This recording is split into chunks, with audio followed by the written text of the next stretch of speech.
生而为人最好的事情是什么呢？是洞房花烛夜，金榜题名时，生活幸福，功成名就的时刻吗？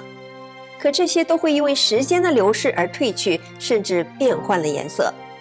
唯有修行有成，才能了悟人生的大义，得到幸福自在的永恒。这就是为什么我们管修行有成的人叫高人觉者。但是最好的会不会也是最难的呢？历史上赵升拜张道陵为师，为什么要经受7重考验？藏传佛教一代宗师密勒日巴要修成正法，为什么师父让他一个人盖10层大楼？房子盖了拆，拆了盖，没完没了呢？而提婆达多入了佛门，为什么最后会魔变到欺师灭祖呢？他的下场又是怎样的呢？让我们走入历史，在修行者的人生经历中，一窥修行背后那些与常理相反中的奥妙与苦楚。有多少人会识得经受得住？又有多少人即使入了门，然而却中途陷落，败下阵来呢？桂开完时方知玉，淘尽泥沙始见金。不是世人仙气少，仙人不似世人心。从古到今，修道这种事情啊，什么白日飞升，骑着龙啊，驾着虎啊，长生不老，吃仙桃，服丹药，千变万化，飞檐走壁。想象着这样的神通本领，大家都会觉得这做仙人呐，真的是自在逍遥，其乐无穷啊。不过咱们可都知道一句话呀，那就是吃得苦中苦，方为人上人。就是说呢，要想成为这样大自在的神仙呐，前提是你得能吃得了那么大的苦。但是在过去啊，修道这种事情，没有人和你明说，全靠你自己的悟性了。这或许就是传说中的潜规则吧。那今天我们就来说一说道家一代宗师张道陵、张天师收徒弟赵升用的7重潜规则的考验。酒色财气，看看谁能扛得住。你要是觉得您也能通过，那可就距离那逍遥神仙的境界不远了。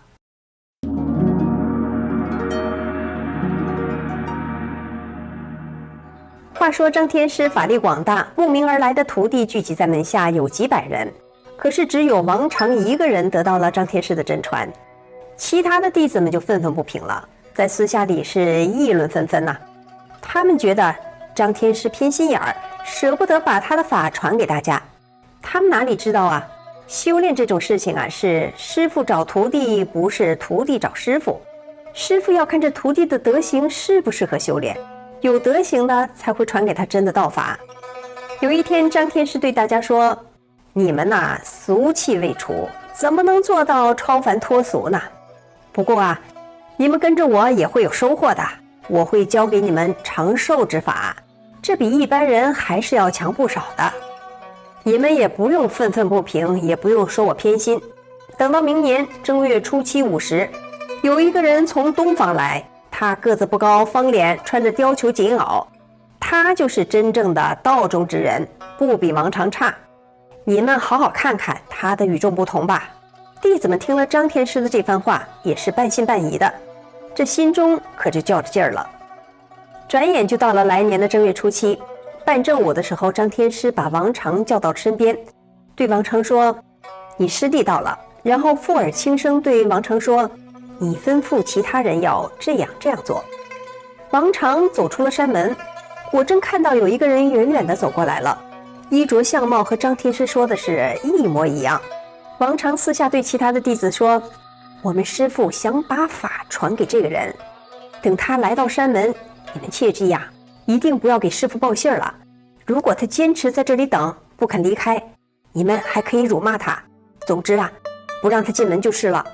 也许他受不了，就会走了。”众弟子是你看看我，我看看你，心里暗自高兴。好嘛，不是师父说要真传他，不传我们吗？看看我们怎么收拾他。等到那个人到了门口，他自报姓名说：“本人姓赵，名生，是吴郡人士，仰慕张天师的道法高妙，特地前来拜谒。”众弟子漫不经心地答道：“我们师父云游去了，没在家，我们也不敢擅自留您呐。”说完就四散走开了。然后呢，扒着门缝偷偷看这赵生如何处置。没想到啊，这赵生就恭恭敬敬地在那站着，一直站到晚上。众弟子就直接关了大门，好像门口根本就没有赵生这个人一样。赵生呢也不气恼，晚上就露宿在门外了。第二天一大早，众弟子一开门，就见着赵生恭恭敬敬地站在门前，施礼说要求见天师。众弟子说：“给你说实话吧，我们这些弟子服侍他几十年了，他都没有传授给我们丝毫的秘诀，怎么可能把秘诀真的传给你呢？”赵生说：“传给我还是不传给我，这要由天师自己来决定。但是我走了那么远的路前来拜谒，只是求见天师一面，以慰藉我对天师的仰慕之情。”众弟子又说了：“我们师父真的不在家，也不知道他什么时候才能回来。您在这儿瞎等，可别把您的大好前程给耽误喽。”众人的脸上露出了一丝嘲讽的坏笑。赵生说：“我这次前来真的是出于至诚之心呐。如果天师10天不回来，我愿意等10天；100天不回来，我就等100天。”众弟子看见赵生这个软硬不吃的主啊，虽然是一脸的谦卑恭敬，但是就是不走，看着他就气不打一处来，心想这还真治不了他了。于是就变本加厉的开始说话，也不客气了，甚至把他当作乞丐看待，对他说些难听的话。没想到啊，这赵生是一点也不生气，就是死了心的在这等着。每天中午离开一阵儿去弄点吃的，然后没日没夜不论风雨的在门口站着等。有一天，天师在法堂明中召集众弟子说：“赵家弟子到此已经40多天了，你们也把他羞辱的差不多了，今天可以让他进来相见。”就这样，赵生算是过了第一关。各位朋友，就这第一关，您觉得分量如何呀？硬靠着脸皮扛，能不能扛得住呢？这第2关可就要换软刀子了。什么是软刀子呀？美人计。虽然是入了张天师的门下了，但是修道哪里是喝着茶水看着报纸的悠闲日子呀？转眼就到了开春了。天师派赵生看守麦田。赵生来到了田边，一看，这靠在山脚下只有一间小小的茅屋，剩下的就是一大片的麦苗了。这大山里没啥人，但是是野兽遍地，所以得时常的驱赶这些飞禽走兽，不让他们吃麦苗。赵生是从早到晚追逐驱赶野兽，一点也不敢怠慢。这天夜里，月亮如水，分外的明亮。赵生一个人在茅屋中坐着，突然就有一个非常美貌的女子走进屋来，向赵生道了一个万福，抬眼对赵生说：“我是西村的农家女，和姐妹们一起出来赏月，刚才到田中小姐就和他们走散了。这荒郊野岭的，我迷路了，好害怕。刚好见您这边有房子，就进来了。我现在啊，2只脚都走得疼痛万分，腿也软了，寸步难移呀。求求先生可怜可怜我，能容我住一晚上，那真是感恩不尽。”还没等赵生开口呢，这女子就走到了他床前，倒身就睡下了，嘴里还哼哼呀呀的嚷嚷着说脚痛。赵生一看他这个样子，脚痛也挺可怜，那就让他在这睡吧。赵生自己在地上铺了一些乱草，穿着衣服凑合着在地上睡了一晚上。第2天呢，这女子还说脚痛，东扯一句西扯一句，就是不想走，还撒娇卖萌的向赵生要茶要饭，让赵生照顾她。到了晚上，那女子先脱了上衣，这次啊，她竟然提出了更过分的要求了，让赵生给她扯被子加衣服。这是个啥意思呀？难不成是要赵生白捡个小媳妇了？但是赵生可没有这个心思，他觉得这个女子啊是越来越不像话了，于是呢就干脆直接到茅屋外面坐着去了，看都不多看他一眼。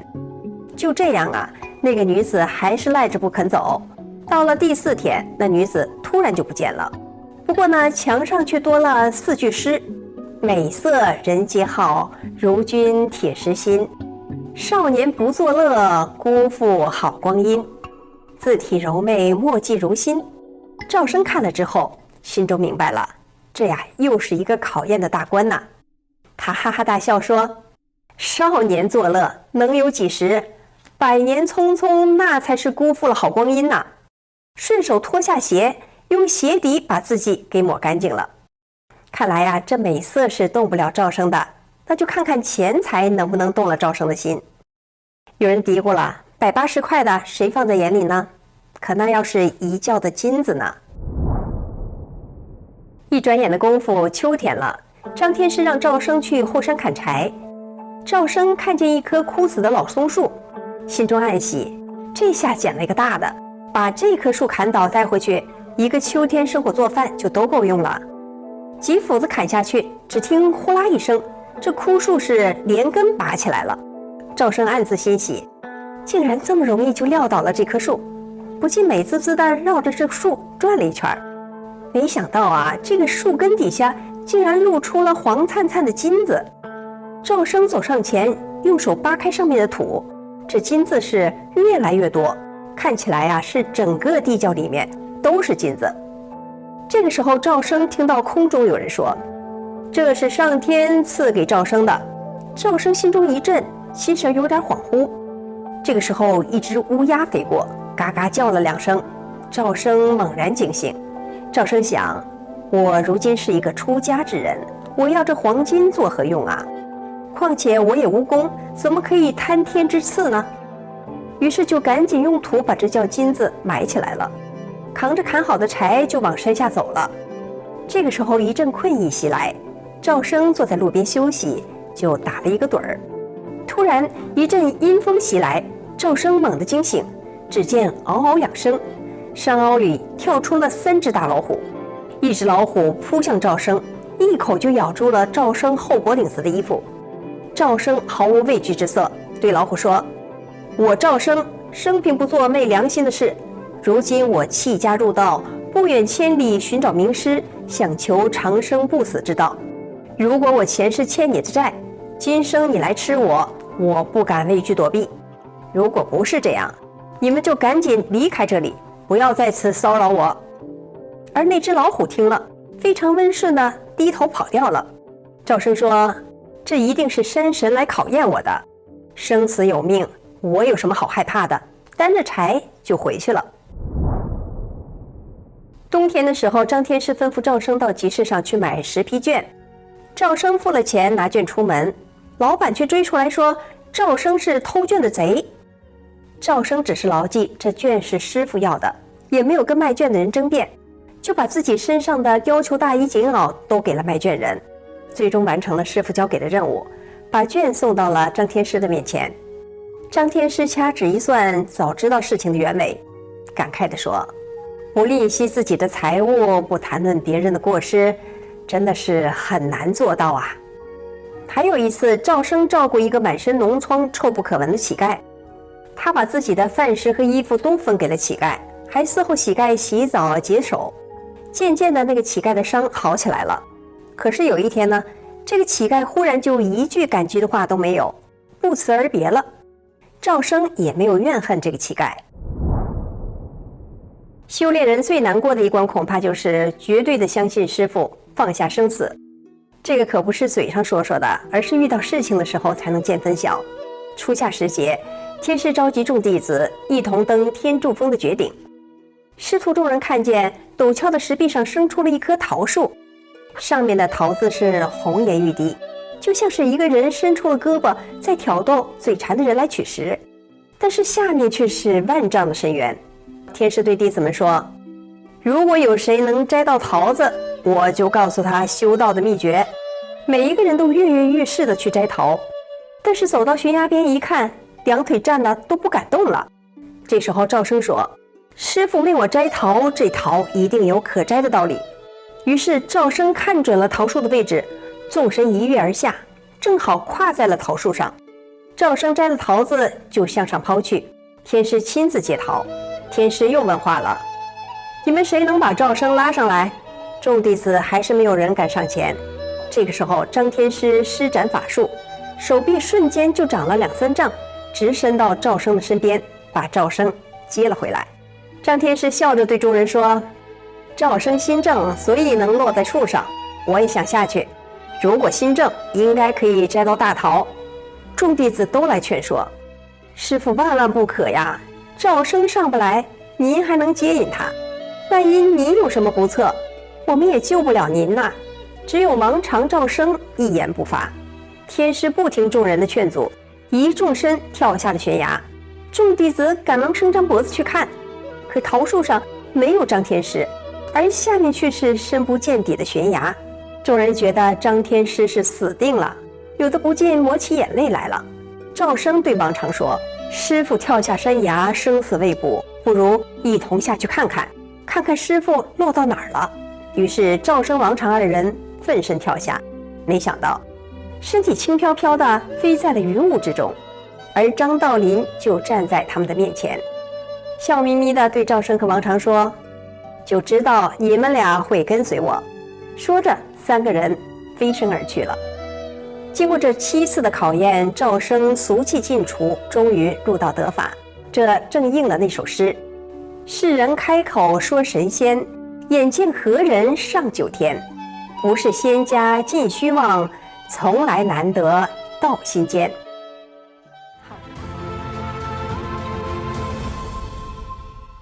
被西藏人称之为雪山之光的弥勒日巴佛呢，是藏传佛教歌剧派的一代宗师，也是藏密白教的始祖。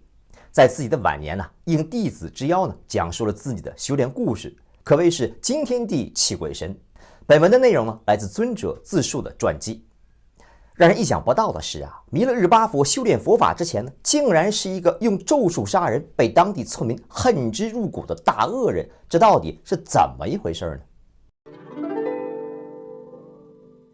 弥勒日巴出生在西藏加额泽当地的首富之家，作为家中的独子不难想象，父亲对这个独子的降生格外的欢喜，因此呢取名为文喜。文喜呢也成为了当地一个最幸运的小孩。4岁时家中又迎来了一个妹妹皮达的诞生。可惜父亲在文喜7岁的时候因病去世了。临死前，父亲请文喜的伯父姑母代为照顾着孤儿寡母。等文喜长大之后娶亲时，再继承全部的财产。随着万贯家财便由伯父和姑母代为掌管。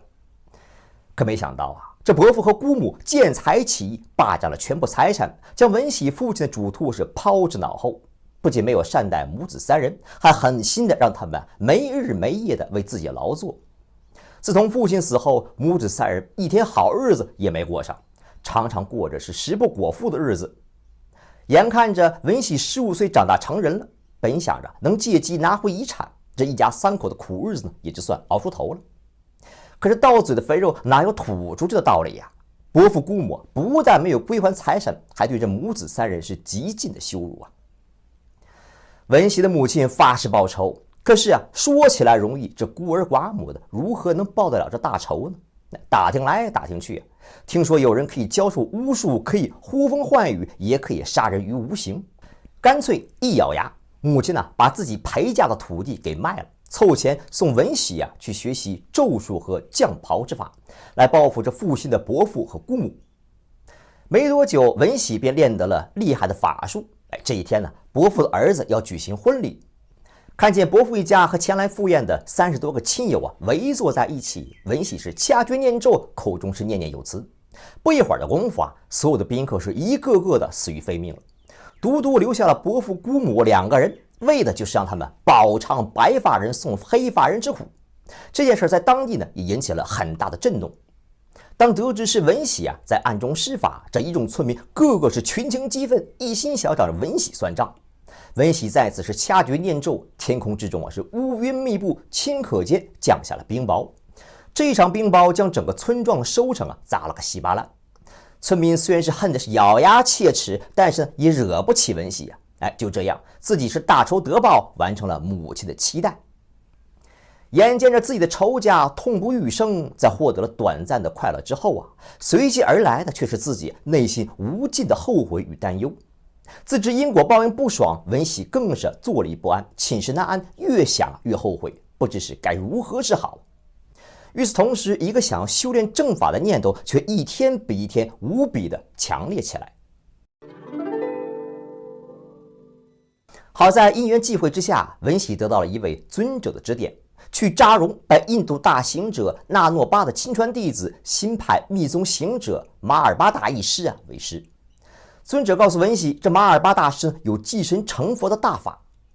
听见马尔巴的名字文喜是欣喜若狂心想我自己算是有救了，立即动身上路。再说马尔巴大义师，就在文喜快要到达扎荣的前一天晚上，马尔巴做了一个梦，梦见自己的师父纳诺巴上师把一个沾染了尘埃的金刚床交给了自己。马尔巴知道这是师父点化自己，所以不敢怠慢。第二天一早从不下地干活的马尔巴特地让妻子达美玛准备了一壶酒，自己拿着农具下地里去干活去了。没多久的功夫正在耕地的马尔巴便等到了前来的文喜。当得知眼前的这位农夫便是自己心心念念的马尔巴大师之后文喜赶忙顶礼，表示愿意将自己的身口意作为供养献给师父，也把自己过去的遭遇是一五一十的说了一遍。马尔巴点了点头，原来如此，把自己的身口意都供养给上师倒是应该的，可是我不能又给你衣食又传给你法，这两样只能选一样，你好好的选一下吧。文喜修佛心切，为了能够供养上师，自己是到处的乞讨，将化缘得来的麦子换作一个非常精美的大铜灯和一些个酒肉，并把剩下的一大袋麦子一起背回来供养马尔巴大师。马尔巴收下了铜灯，仔细看过也很感动，表示缘起非常的好。文喜随即开口向马尔巴大师祈求学习祭神成佛的法要。俗话说放下屠刀立地成佛，面对曾经放舟杀人现如今却想要修佛的文喜，上师会不会把这祭神成佛的大法传给他呢？这马尔巴一听，什么想要得到祭神成佛的大法，非但没答应反而痛骂文喜，你造了这么大的罪业，就想轻轻松松就拿到我这不惜身家性命到印度用黄金供养上师才得到的口诀心药吗？简直就是开玩笑一盆冷水浇得文喜是透心凉，好不失望，不禁的是失声痛哭。第二天，马尔巴上师来到了文喜的面前，和颜悦色的对他说：昨天我对你的说话未免太狠了点别生气。我看你身强体壮，我打算在东边的山头之上建造一所圆形的石屋来装经书。你要是能给我建好了我就传法给你。文喜一听太好了，高兴的差点没蹦起来，说干就干。虽然文喜比这一般人的身体要强壮，不过这一个人要建造一套房子，而且每一个材料都是从几里路的山下背到山顶上，让文喜苦不堪言。好不容易房子刚刚盖好了一半，这一天马尔巴上师来了，冲着文喜就说：那天都怪我没想妥，这地方不好，干脆你把这石头和材料都运回原地去吧。文喜一听就傻眼了，万般无奈，也只好把这石头和木材从山顶上再一块一块的背到了山下。这时上师又带着文喜来到了西边的山头，上师在地上摆了个图样，让文喜按照图样造房。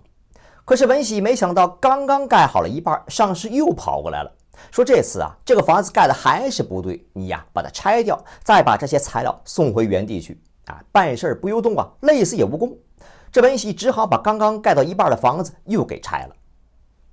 上师见文喜的力气很大，所以干脆就叫他大力。这次上师又带着文喜来到了北边的山头，说大力那几天我喝醉了，话也没说清楚，现在你在这儿给我修盖一所房子吧。文喜这次倒是没着急盖，赶忙问道：这一次您老人家仔细的考虑清楚才好上师信誓旦旦的说：我今天既没有喝酒，而且考虑的是非常的充分，你结果盖一所三角形的房子吧。文喜这才第3次开工，可谁知刚盖了1/3，上师又跑过来了，上来不由分说的喊道：大力大力，这房子谁叫你造的呀？文喜一听赶忙说：这可是上师您亲自吩咐我的呀。上师挠了挠头：是吗？我怎么不记得呀？当时我就怕发生这样的事儿，所以我还再三的请您老人家仔细考虑，您当时说过已经考虑清楚了，怎么现在就不记得了呢？哼，有证人在场吗？在这种坏风水的地方建造三角形的房子，你难不成存心想害死我吗？你要真正想求正法的话，就应该听我的话，赶紧把这房子给我拆了，把这木材和石头统统的搬回山下去。现在的大力呀，可以说是欲哭无泪呀，因为自己呢急于造好房子，这背上的肉啊已经被石头的棱角磨出了好几个洞。刚刚结了疤，可是由于工作的十分卖命，旧伤疤来不及养好就被磨穿了，又长出新疤，可谓是疼痛难熬。不过文喜呢，并没有将此事告诉给任何人，只是托师母说情，请上师传法给他。马尔巴听闻此事呢，便将一些普通显教的三规五戒传给了他，同时又把那多巴上师苦行的传记讲给他听。听了那多巴上师的苦行传记之后啊，文喜感动的是痛哭流涕，内心升起了坚定的信心，暗自发誓，上师的一切话我都要听从，一切的苦行啊，我都要克服。过了没几天，马尔巴带着文喜出外散步，走到一处，马尔巴回过身来，对着文喜说：“就在这儿给我建一所四方形的石层大楼，这一次我绝不再拆了。房子盖好了呢，我便传你口诀。”有了前几次的经验呢，文喜这次学聪明了，赶忙找来了自己的师母作证。双方确认之后呢，文喜随后开工了。给房子做地基的时候呢，恰巧马尔巴上师的3个弟子赶来，看见文喜累的是满头大汗，3个人呢戏耍着说要帮忙。文喜呢也很高兴，就这样3个人帮着文喜从山下搬上了很多的大石头，做好了基石。房子刚刚造好了第2层，上师看见搬运上来的石头呢，厉声问道：“这些石头哪儿来的？”这是俄东和刚泰帮着我搬上来的。文喜小声的答道。马尔巴厉声呵斥道：“还不赶快把这房子给我拆了，把这石头统统给我搬走！您发过誓绝不拆毁这房子的。”哼，俄东刚泰那可是我的弟子们，怎么能做你的佣人呢？再者说，我只是要你把他们搬上来的石头搬回到原处罢了。万般无奈的文喜只得将2楼拆除，再将那些个做地基的大石头一块接一块的从山上背回山下。搬完之后，文喜累的是满头大汗，气喘吁吁。上师又对他说道：“现在你可以把这些个石头再搬回原处做基石了。”啥？文喜瞪大了眼睛，简直不敢相信自己的耳朵。您不是不要这些石头吗？是啊，我是不要别人帮你搬这些个石头，是要你自己搬，你不能占人家的便宜。文喜只好硬着头皮一个人再次将这些个石头搬回山上。好不容易盖到第7层时文喜的腰间又磨出了一个大疤洞。此时刚好有弟子呢向马尔巴请求圣热金刚的灌顶。文喜心想我盖了这么多房子，上师一定会替我灌顶了，也没多想，也就坐进了灌顶的房间。可没料到马尔巴一见到文喜，脸色马上沉下来了。你不过才做了区区几天的小房子，就妄想得到我从印度苦行所求来的灌顶和口诀？有供养你就拿来，没有就别坐在密城奥义的灌顶座上。说完，没等文喜反应过来，上师抬起手冲着文喜的脸上噼里啪啦扇了2个大嘴巴子，打得文喜两眼直冒金光。怒气冲冲的上师一把抓住文喜的头发，将这文喜拖出门外，口中大骂道：“滚出去！”此时文喜是万念俱灭到了晚上，自己一个人是翻来覆去，满脑子都是自己饱受屈辱与绝望。一想，算了，还是自杀了吧，一了百了。转过天来，上师再次找到文喜，说道：“大力，你现在呢，暂时不要修楼了，先替我修建一所城楼形状的大客殿，要有12根柱子，这旁边呢还得有个课堂，造好了我就传给你灌顶和口诀。”眼看事情有了转机，文喜心中再次燃起希望，开始修造客殿。快修好的时候呢，又有一个弟子求密集金刚的大灌顶。这个时候师母偷偷的塞给了文喜一袋黄油、一匹毛布和一个小铜盘作为供养的东西，嘱咐道这一次无论如何你都会受到灌顶的。欣喜若狂的文喜赶忙拿着供养品快步走到了佛堂的求法座。没想到上师看了看文喜手中的这些个东西冷冷的说道：“哼，就这个黄油是某甲供养给我的，这毛布是某乙供养给我的，铜盘是某丙供养给我的。你可真行拿着我的东西来供养我，天下有这种道理吗？”说着站起身来，一脚把这文喜踹翻在地，紧接着将文喜踢出佛堂。羞愧难当的文喜恨不得地下有个地缝钻进去才好，一想这还活着干啥？干脆自杀算了。文喜又哭了整整1夜。第二天一早，上师又来了，催促道：“你呀，赶快把这客店和大楼给我做好，一竣工我就传给你正法和口诀。”费了千辛万苦，文喜呀，终于把这客店修好了。此时，文喜的背上又磨出了一个大洞，长了背疮。这个创啊，有3个脓头，腐肉伴着脓血，烂得像一团稀泥。师母看了文喜的背疮啊，心疼的直落眼泪，赶忙跑去告诉马尔巴。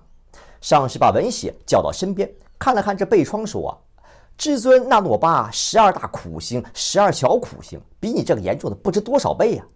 大小种种24种苦行，他都忍受过来了。我自己啊，也是不顾生命、不惜财产的来供奉纳诺巴上师。你若真想求得正法，就别这么做作，少装可怜，赶快去把这房子给我建好吧。”文喜忍痛啊，又运了7大口袋的沙子到了山顶上，背上的创啊，钻心的疼，疼痛难忍。文喜只好休养了几天。眼看着背创快要痊愈的时候啊，上师又来催促：“大力，赶快造房子去！”这一天，文喜正准备去工作，可师母却将文喜偷偷地叫到一边，耳语了这么几句。原来呀，文喜为了求正法所遭受的一切，全都看在师母的眼里，自己干着急，能让上师早日传法给文喜。师母打算和这文喜2个人呢上演一出戏码，故意选在上师能看见的地方，让文喜呢假装收拾行囊，一边低声哭泣，带上簪把。而师母这边呢，则扯着文喜大声喊道：“这一次啊，我一定让上师传法给你，不要走了，不要走了！”哎，就这样，2个人当面拉扯起来，引起了上师的注意。师母偷眼这么一看呢，上师赶过来了，心想啊，这事儿有戏，赶忙对上师说道：“大力这个徒儿啊，在这得不到法，正打算要别处去求师呢。”没等到师母说完，上师转过身，回手就取来了一条皮鞭，朝着文喜的身上是一顿的乱抽。文喜倒在地上啊，蜷缩着身子，任凭皮鞭落在自己的身上，一动不敢动。上师走上前去，把簪把从文喜的手中抢了过来，骂道：“你这个混账东西，要滚就趁早滚，竟敢拿走我的簪把，这是什么道理？”文喜自知无论怎样做也抵不过上师的威力，也只好跑进房去痛哭一场，又继续的背石头搬木料。过了一阵儿，又有人带了很多供养啊来求灌顶。这一次师母啊下了血本了，把一块自己从娘家带来私藏的红宝石送给了文喜，让他作为供养交给上师。当着文喜和师母的面，上师问清楚了红宝石的来历。上师面带怒色，一把把这宝石戴在自己的头上。大美马，你想错了，你的一切都是我的，这个宝石也是我的。大力，你要是有财产，你就拿过来，我就给你灌顶。不过这个宝石嘛，原本就是我的东西，不能算是你的供养。大家伙见此状，也都很同情大力，也都在替文喜求情。文喜静静的低头，心中还抱着一丝的幻想。不想上师大怒，从座位上一跃跳下，对着文喜的身上是又踢又踹，将文喜的头踩在自己的脚下。文喜只觉得眼前一摸黑，倒在地上。上师并未就此罢休，愤怒到了极点，顺手抄起鞭子，噼里啪啦抽在文喜的身上。伤痕累累的文喜痛哭了一宿，一想啊，自己每日除了痛苦之外什么也得不到，不如一了百了，自杀了吧。这第二天早上，有人喊文喜说上师要见他。文喜以为上师要给自己传法，赶忙的跑了过去。一见面，上师说：“昨天没有给你灌顶，你心里是不是不高兴啊？起了邪见没有？”文喜赶忙说：“我对上师的信心毫未动摇，我想了很久啊，是我的罪业太大了，心里伤心呢。”一面说一面哭泣。上师一听就火了：“在我面前哭，而不是真心忏悔，是什么道理？滚出去！”被上师撵了出来，文喜像丢了魂一样，心如刀割，痛苦万分。说来也怪，在我造业的时候我学费也有，供养也有，怎么当我想学正法时，却穷成了这个样子，身上一个大子儿都没有呢？学费也没有，供养也拿不出来。我要有当时1半的钱，我也能顺利的得到灌顶和口诀呀。思前想后文喜一咬牙，决定离开，连食物都没有带就头也不回的下山了。半路上呢，自己是饥肠辘辘，只好沿街乞讨。恰好被这么一位好心人请去念经。当文喜在念经中看到有长替菩萨为了求法，毅然决然把自己的心挖出来。文喜觉得自己受的这点苦和委屈算得了什么呢？于是转回身又回来了。再说上师，文喜走了之后呢，师母说：“您老人家把一个无比的超人给赶走了，现在也应该快活了吧？”你说的是谁呀？明知故问呐，就是你专给他苦吃的大力吧？什么？上师一听啊，脸色顿时变得惨白，泪如雨下，双手合十，仰面朝天祈祷道：“口授承传的历代上师啊，请让我那素上的好弟子回来吧。”说完，自己是低头沉默不语。这边文喜呢又返回来了，看到文喜呀，师母心中是又高兴又担心，赶忙让文喜去拜见上师。看见文喜，上师说道：“你不能性急，不要胡思乱想。要是至心求法呢，应该为法舍弃性命。你替我去做一间3层楼的房子，做好呢，我就给你灌顶。我的粮食也不多，也不能让人白吃的。你要是心里过不去，打算出去散散心，随时都可以走。”文喜默不出声，就出来到师母那里说道：“我出来这么久了，很想念我的母亲，我打算回家乡去了。愿上师和师母平安无事，百事吉祥。”说完，卷起行囊就准备离开了。师母见状，赶忙的拦住了文喜，让他暂住几天，让自己呢想想办法。这一天，师母趁着上师大宴宾客的时候借机把这大家伙都灌醉了。自己是小心翼翼地从上师的手提箱中取出了上师的图章和印鉴，在自己冒名写的一封假信上盖了上师的章，又拿出上师的信物包好了，交给文喜，让他到额巴喇嘛那里去求法。此时的文喜呢，虽然觉得不妥，可是事到如今也只能出此下策，自己连夜带着书信和信物赶往额巴喇嘛的住所。看到了马尔巴的信物，额巴喇嘛想都没想就把这灌顶和口诀全都交给了文喜。文喜依法修行，却没有任何的觉受。可终究这只是包不住火的。没多久，额巴喇嘛便收到了马尔巴的急信，信中说让他赶紧把文喜这个恶人带回去。回去之后马尔巴气的是暴跳如雷，脾气如惊雷一般在整个房间中炸开众人吓得是大气都不敢喘。跪在一旁的文喜更是吓得是瑟瑟发抖，就连平时总是护着自己的师母也差点因此被打。几次求法不得的文喜最后的一线希望也是彻底的破灭了。自觉罪孽深重，干脆是不顾一切的跑出门外，拔出匕首就要自尽。幸好一旁的额巴喇嘛一把的抱住他，苦苦哀求道：“自杀可是大罪万万使不得呀！”一众的喇嘛们是跑上跑下的劝说文喜，求上师是乱作了一团。经过了这一番的折腾大师总算平静下来，一叹气，这才让众人召回了文喜，说要传法给他。文喜压根不敢相信自己的耳朵不过这一次确实是真的了。原来马尔巴上师的这一番操作都是为了让文喜消去罪业，按照他的罪业需要遭受9次的大痛苦、大折磨，才能把这罪业消尽，不再落入6道轮回。只可惜师母心肠太软，假作印信帮文喜，使他剩了一点点罪业还没有还完。而额巴喇嘛呢，传授了文喜口诀和灌顶，因此上师就再也没有办法帮文喜消去罪业，这才大发雷霆。好在文喜大部分的罪业呢，都已经在8次的大苦行和无数次的小苦行中消去了。因此马尔巴说：“从今以后，我要加持他，传授给他我最秘密的心药口诀。大力，你现在可以真的欢喜了。”文喜暗想，这是做梦呢，还是真的呢？如果是梦我希望永远都不要醒欢喜的眼泪直涌如泉，一边哭一边向上师礼拜。之后，马尔巴为密勒日巴受记，鼓励、安慰和赞叹，对他是无所保留，倾囊相授。所以按照密勒日巴佛的话说从此以后我便踏上了修正法的幸福之路了。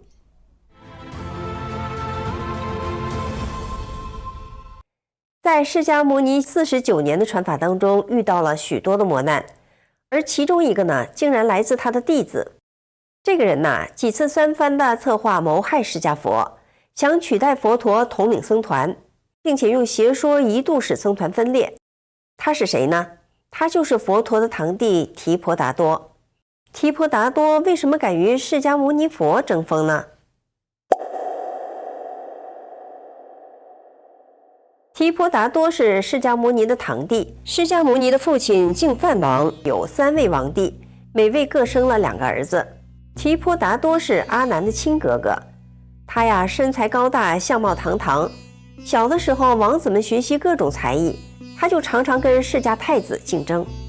释迦牟尼开悟之后，回到他的故乡迦毗罗卫城，受佛陀得饭的感召，加上净饭王的鼓励，人们纷纷跟随佛陀出家。其中呢，就有阿难和提婆达多2兄弟。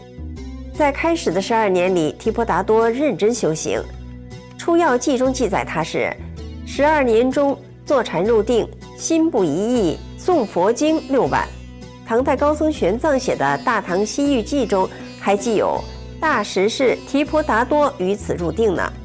但是他并没有证悟果位，也没有修出神通，这就不免使争强好胜的提婆达多感到很没有面子。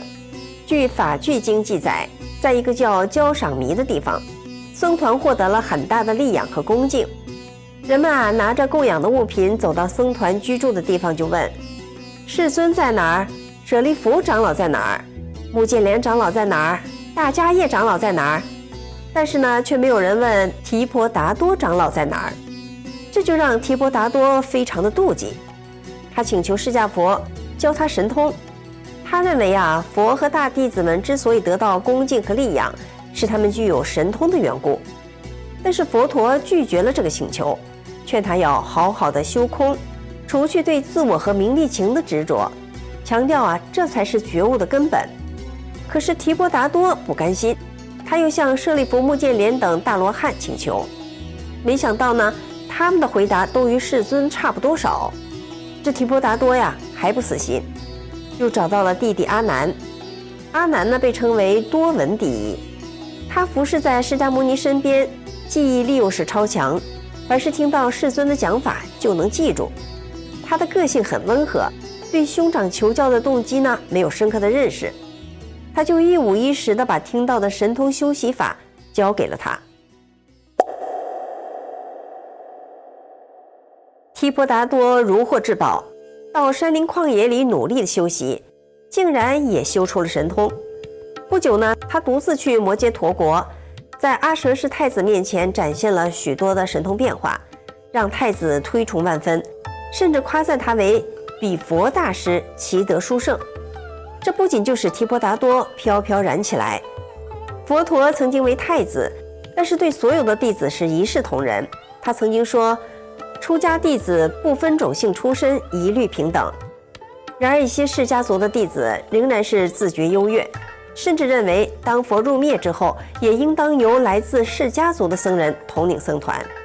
以提婆达多出家前的尊贵身份，再加上他聪明博学，又有了神通，使他受到了僧俗两道中许多人的崇拜，甚至佛陀的一些释家族的弟子都跑到他那里去了。阿舍氏太子在王舍城附近为提婆建造了富丽堂皇的僧院，每天送来500府精美的饮食。其实对修行者来说对别人的赞美应当看作是考验，看看自己是不是因此生出了欢喜甚至是自命不凡的心来，因为这都是执着自我、执着名利情的表现。但是提婆达多没有意识到这些，他不但对这些夸赞、崇敬和供养全都高兴地接受了，而且自视越来越高，甚至还说大众围绕我何亦如来。那这下就麻烦了，本来应该逐渐去除的执着，却在他的心中长势汹汹，甚至把自己看得比佛还高了。他到处批评释迦牟尼日渐衰老，僧团中收的都是无用的人做弟子，如果不从根本上来改良，不久就要毁灭。他说唯有他才能做佛陀的继承者。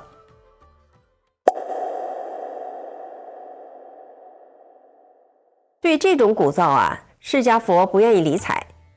有一天，佛陀和弟子们走在路上，忽然看到提婆达多和追随的一些人迎面走过来，佛陀呢就旋即避开。阿难样样不乐地问佛陀：您为什么要避开提婆达多呢？难道怕他吗？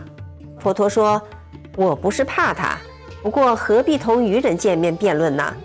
他现在是满怀邪念，如同恶狗，越理他叫得越欢。阿难对佛陀的做法还是不能理解，但是也没有别的办法。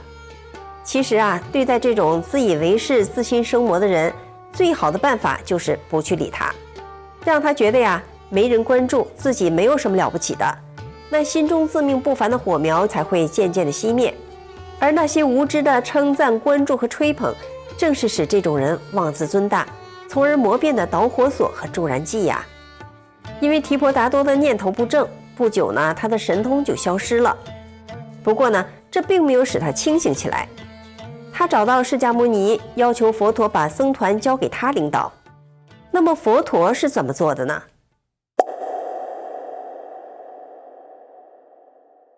释迦牟尼直截了当地拒绝他说：舍利弗智慧第一，目犍连神通第一，我都没有把僧团的领导权交给他们，难道还会交给你这个蛋唾吃人吗？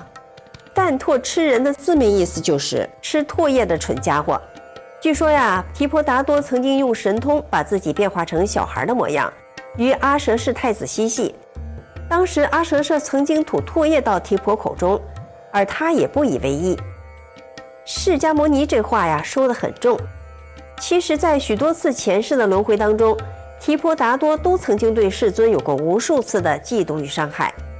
佛陀对关系到自己的利益、名声甚至生命的伤害都无怨无悔地忍受下来，但是如果牵涉到大众的利益，碰到邪见邪说误导众生的时候，都是以救护众生的角度去摧邪显正的，从来不会听之任之。那么提婆达多听了这一段当众的斥责，他是不是会清醒呢？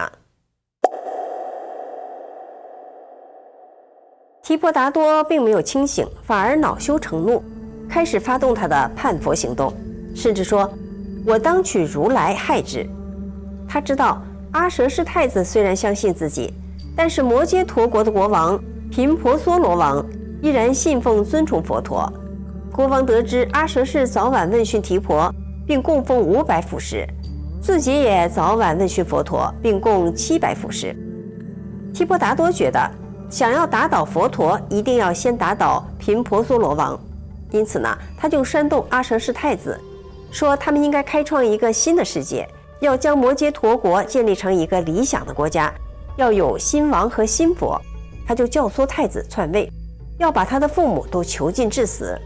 国王和夫人不断地念佛，佛就显现为他们说法，把他们超度到天上去了。阿舍氏登上王位之后，对提婆达多是言听计从，派出杀手去谋害释迦牟尼。不料啊，杀手们来到佛前，就被佛陀有如日月之光的慈悲力量感化了，把刀都扔了，一个个的跪拜在佛陀座前，皈依了佛陀。提婆达多一看别人不成，亲自上阵。他埋伏在世尊经常经过的山路上方的山崖上，当佛走过的时候，就推下了一块巨石，他想把佛陀砸死。可是大石一到世尊的头顶上，就裂成了2半，散落开来，只有一小块碎石片击中了佛的脚，皮破血流。这是提婆害佛的过程中唯一伤及世尊的一次，也是佛教史上著名的出佛身血事件。既然用人力不能得逞，提婆达多又想到了借助动物。料想啊，不通人情的畜生绝不会被佛陀感召，他就向阿舍氏借了一头巨象，想等佛陀出外弘法托钵的时候，把象灌醉了放出去，佛陀就会死在狂象的蹄下。这一天，佛陀带领弟子到王舍城托钵乞食的时候，突然一头巨大的狂象迎面冲来，弟子们惊慌逃散，唯独阿难没有逃走，他想挺身挡在释迦佛面前。释迦佛对阿难说：成就佛陀大行的人还给外来的暴力陷害致死的话，没有这样的事情。说话间，狂象已经奔到身边，一见佛陀，双膝一软，跪下了，恭敬柔顺地用鼻子舔起了佛的双脚，变成绵羊了。这时很多人见识了佛陀的伟大力量，皈依佛法了。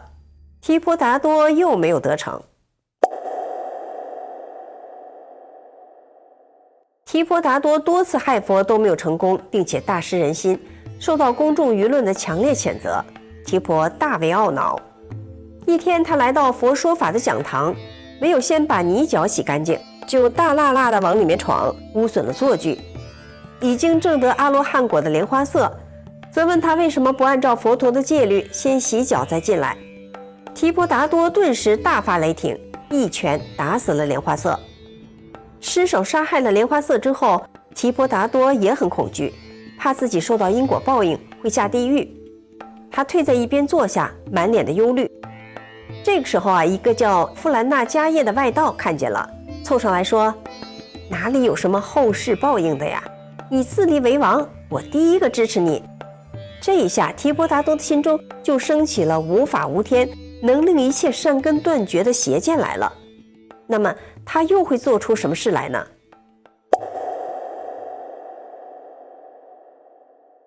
为了续众自立为王，提婆达多图谋分裂僧团。